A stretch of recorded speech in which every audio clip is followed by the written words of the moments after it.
Bumalik si Absalom sa Jerusalem. Ika-14 na kabanata.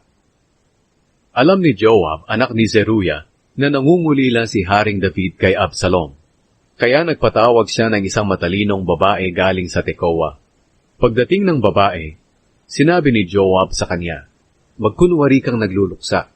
Magsuot ka ng damit na panluksa, at huwag kang magpahid ng mabangong langis. Umarte kang gaya ng isang nagluluksa ng mahabang panahon. Pagkatapos pumunta ka sa hari, at sabihin mo sa kanya ang sasabihin ko sa iyo." At sinabi ni Joab sa kanya ang dapat niyang sabihin sa hari. Pumunta ang babae sa hari, at nagpatira pa siya bilang paggalang. Pagkatapos sinabi ng babae, "Tulungan niyo po ako, mahal na hari." Tinanong siya ng hari, "Ano ba ang problema mo?"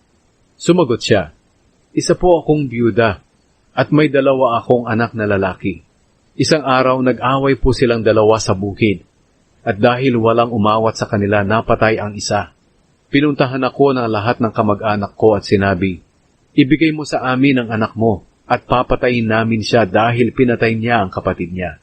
Hindi siya nararapat magmana ng mga ari-arian ng kanyang ama.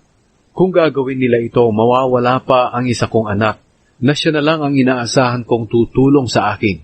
At mawawala na rin ang pangalan ng asawa ko rito sa mundo.' Sinabi ng hari sa babae, "Umuwi ka na. Ako na ang bahala. Mag-uutos akong huwag na nilang saktan ang anak mo."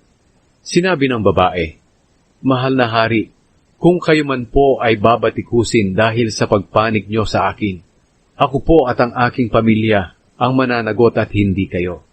Sumagot ang hari, "Kung may magbabanta sa iyo, dalhin mo siya sa akin, at titiyakin kong hindi ka na niya muling gagambalain." Sinabi ng babae, "Mahal na hari, sumumpa po kayo sa Panginoon na inyong Diyos, na hindi niyo papayagang may maghiganti pa sa anak ko, para hindi na lumala ang pangyayari, at para hindi mapatay ang anak ko." Sumagot si Haring David, "Isinusumpa ko sa Panginoon na buhay, na hindi mapapahamak ang anak mo." Sinabi ng babae, "Mahal na hari, may isa pa po akong hihilingin sa inyo." Sumagot ang hari, "Sige, sabihin mo." Sinabi ng babae, "Bakit hindi niyo po gawin sa mga mamamayan ng Diyos ang ipinangako niyong gagawin para sa akin? Kayo na ang humatol sa inyong sarili, sa ginawa niyong desisyon, dahil sa hindi niyo pagpapabalik sa itinaboy niyong anak. Mamamatay tayong lahat, magiging gaya tayo ng tubig na natapon sa lupa, at hindi na muling makukuha. Pero hindi lang po basta-basta kinukuha ng Diyos ang buhay ng tao. Sinisikap niyang mapanumbalik ang mga taong napalayo sa Kanya. Mahal na hari, pumunta po ako rito para sabihin ang problema ko, dahil natatakot ako sa mga kamag-anak ko. Nagpasya akong makipag-usap sa inyo dahil baka magawan niyo ng paraan ang kahilingan ko, na mailigtas niyo kami ng aking anak sa mga taong nagtatangkang kunin ang lupaing ibinigay sa amin ng Diyos. Ang desisyon niyo ang makapagbibigay sa akin ng kapayapaan, dahil tulad kayo ng isang anghel ng Diyos, na nakakaalam kung ano ang masama at mabuti. Lagi sana kayong samahan ng Panginoon na inyong Diyos." Sinabi ng hari sa babae, "May itatanong ako sa iyo, at gusto kong sagutin mo ako ng totoo." Sumagot ang babae, "Sige po, mahal na hari." Nagtanong ang hari, "Si Joab ba ang nagturo nito sa iyo?" Sumagot ang babae, "Hindi ko po kaya magsinungaling sa inyo, mahal na hari. Si Joab nga po ang nag-utos sa aking gawin ito, at siya rin ang nagturo sa akin kung ano ang mga dapat kong sabihin.